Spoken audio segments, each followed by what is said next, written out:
بسم الله الرحمن الرحيم. ياسين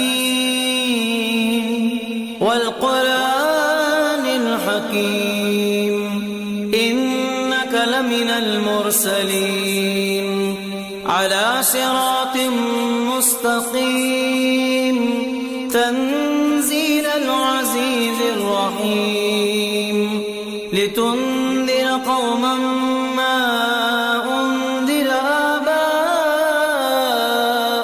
فهم غافلون.